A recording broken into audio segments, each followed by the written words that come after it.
اللہ کے محبوب کی خدمت میں ایک شخص حاضر ہوا اور اس نے کہا کہ حضور میرا بیٹا مجھے اپنی چیزوں کو ہاتھ نہیں لگانے دے۔ تو آقا کریم نے اسے بلایا، کہا کہ تمہارا باپ کیا کہہ رہا ہے؟ اس نے عرض کی حضور یہ چیزیں خراب کر دیتا ہے، بڑھاپا ہو گیا تو چیزیں خراب کر دیتا ہے۔ تو حضور کی چشمان اقدس میں آنسو آ گئے، فرمایا ایک وقت تھا کہ اس کی چیزیں تو خراب کرتا تھا اور اس نے کبھی نہیں روکا۔ تو حضور نے ایک تاریخ ساز جملہ ارشاد فرمایا، انتا و مالو کا لے ابی کا، تو بھی اور تیرا مال بھی تیرے باپ کا ہے، وہ جو چاہے کرے تو اس کو روک نہیں سکتا۔ لیکن اولادیں جب سمجھدار ہونے لگے تو وہ والدین کو تقیانوس سمجھتی، وہ والدین کو اولڈ فیشن سمجھ لیتی، وہ سمجھتی ہیں کہ یہ تو جدید دور کے تقاضوں کو جانتی نہیں، حالانکہ والدین نے چکی کی طرح زمانے کو پیسا ہوتا ہے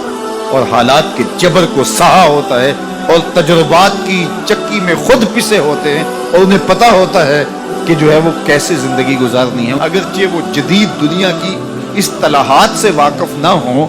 اور جدید زبانوں اور لہجوں سے آگاہ نہ ہوں، جدید فیشن انہیں نہ آتے ہوں، لیکن حالات کو کیسے گزارنا ہے یہ انہوں نے اپنے تجربات سے سیکھا ہوا ہوتا ہے، اور اولاد اگر ان کی اتباع کرتی ہے تو وہ سرخرو ہوتی ہے۔ لیکن چونکہ گرم خون جب آتا ہے تو پھر وہ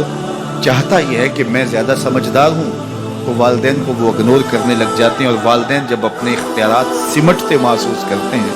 اور اولادوں کے اختیارات بڑھتے ہوئے محسوس کرتے ہیں تو ایک طرح سے وہ اندر سے ٹوٹنا شروع ہو جاتے ہیں اور یہ ان کے لیے اذیت کا سامان ہے۔ تو اس لیے میرے رب نے انسانی نفسیات اور انسانی کمزوریوں کو مد نظر رکھتے ہوئے کتنی خوبصورت جو ہے وہ تاکید فرمائی، وَبِالْوَالِدَيْنِ إِحْسَانًا، ان کے ساتھ تم نے حسن سلوک کرنا، تمہارے رویے خوبصورت، بلکہ فرمایا تم نے ان کے سامنے اف بھی نہیں کہا۔ کلمہ تعفیف کیا ہے؟ اف بھی نہیں کہا۔ تو کہتے ہیں کہ آپ کے ہاتھ پر، بدن پر، لباس پر، کسی جگہ پر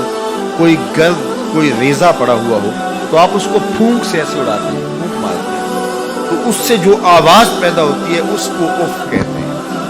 تو کہا کہ اس قدر بھی ان کے سامنے تم اپنے معاملے کو پیش نہ کرو، والدین کے سامنے یوں محبت کا اظہار کرو۔ کلمہ تعفیف کے زمرے میں علماء نے یہ بھی لکھا ہے کہ ہر وہ رویہ جو ماں باپ کے لیے اذیت کا سبب ہو، ہر وہ کام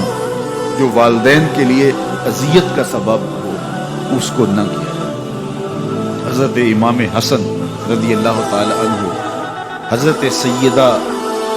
فاطمہ الزہرا رضی اللہ تعالی عنہ کے ساتھ کھانا نہیں کھاتے۔ ایک دن انہوں نے کہا بیٹا میری آرزو ہے کہ تم میرے ساتھ کھانا کھاؤ، لیکن میں دیکھتی ہوں کہ تم میرے ساتھ کھانا نہیں کھاتے۔ تو عرض کی امی جان